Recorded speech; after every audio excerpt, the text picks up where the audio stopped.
A common complaint amongst dairy producers is that of damaged cow teat ends.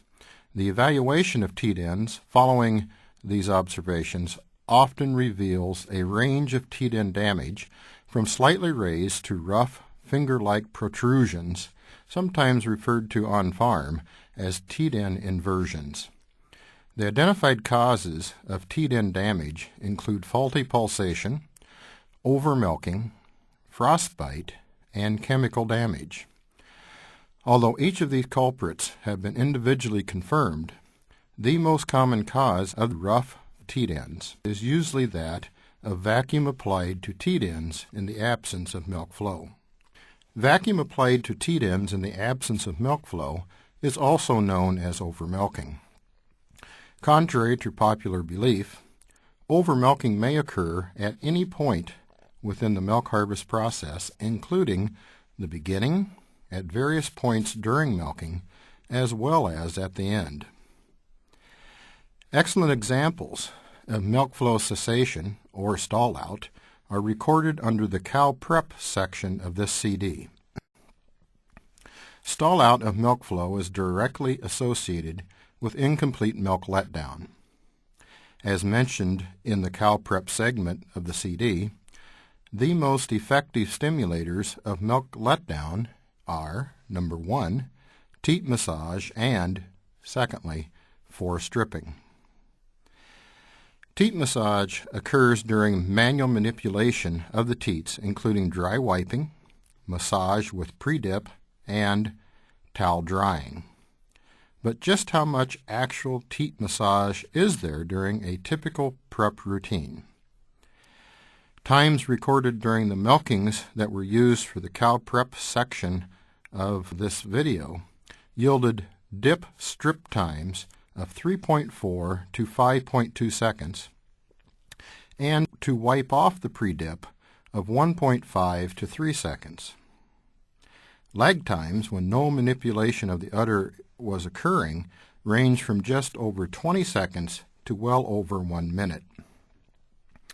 It is an indication, when stallouts occur, that 5 to just over 8 seconds of teat stimulation and or the associated lag time is either not enough, or in the case of lag time, either too short or too long to efficiently capture the cow's letdown response.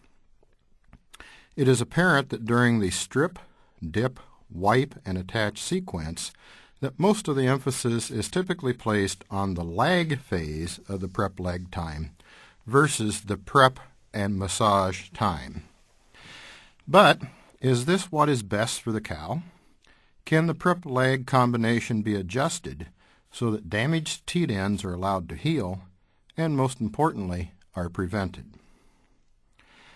Let's observe what happens when the time spent stimulating for milk letdown is varied with approximately the same lag time between stimulation and unit attachment.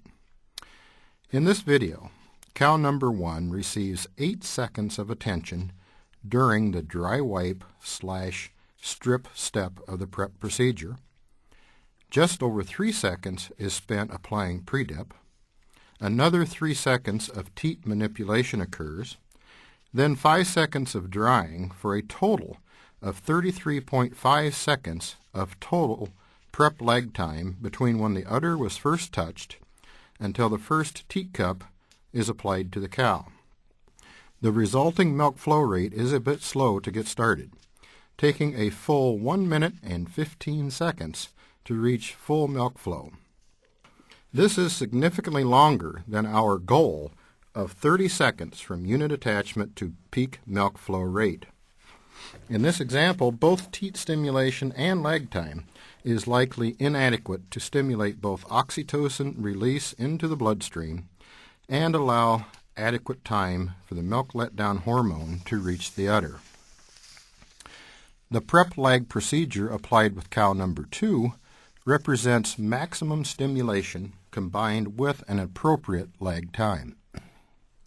In this example, nearly 40 seconds is devoted to dry wipe, applying pre-dip, teat massage, and force stripping. Following a 45-second lag time, Another 23 seconds is devoted to the drying of pre-dip from the teats and attachment of the unit.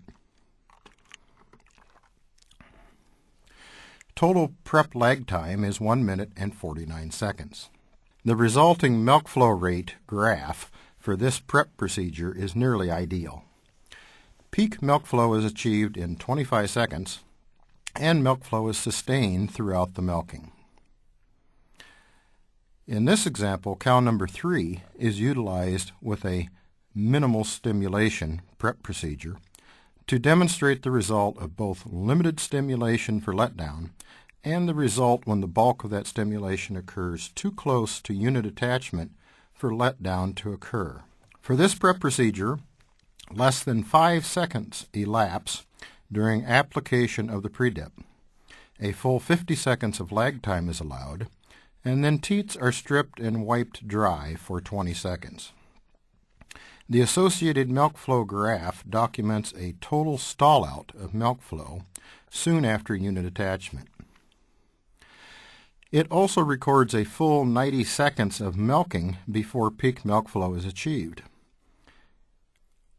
This prep lag procedure is quite typical of parlor milking in Wisconsin. The resulting milk flow rate, flow cessation, milking time, and teat-in erosion is also often found. The above exercise demonstrates the importance of a balanced stimulation and lag time protocol. In order to reach the milking goals mentioned earlier, it is important to stimulate for letdown for 20 to 30 seconds, as well as achieving a high level of teat and teat-in cleanliness at the beginning of the prep process, and then to allow adequate time, usually around 60 seconds, for letdown to occur prior to unit attachment. Caution is offered here as well, as too much lag time is also common, which results in the loss of letdown, slow milking, and teat-in damage. A balance of stimulation and lag time is the key. A good way to monitor milk flow on farm is to monitor either the flow in the claw or in the milking unit detacher sensor. However, the cow doesn't respond within a specific window of time that we as human beings have defined as a typical requirement to achieve milk letdown. First, cows differ between themselves and, even within the same cow, at differing points through the lactation in the amount of stimulation needed to achieve peak letdown. Second, the only way to know that peak letdown has occurred is to base the required stimulation time and associated milk unit attachment on a teat that is ballooned with milk. Thus, prep routine timing may need to be adjusted based on the specific needs of individual cows in order to prevent milk flow stallout and the associated teat-in damage that may occur. A prep routine that results in clean teats, including teat-ins, and the stimulation of teats followed by adequate time for letdown to occur, teats ballooned with milk, culminating in the immediate attachment of the milking unit consistently achieves the desired goal of efficient milking. That goal is the harvest of the greatest volume of milk in a reasonable amount of time, which is clean and wholesome, and that exposes the cow to minimum risk of udder infections and teat injury. This goal is achieved when the milking unit is attached at the point of the cow's peak letdown response, resulting in immediate and sustained milk flow throughout the milking.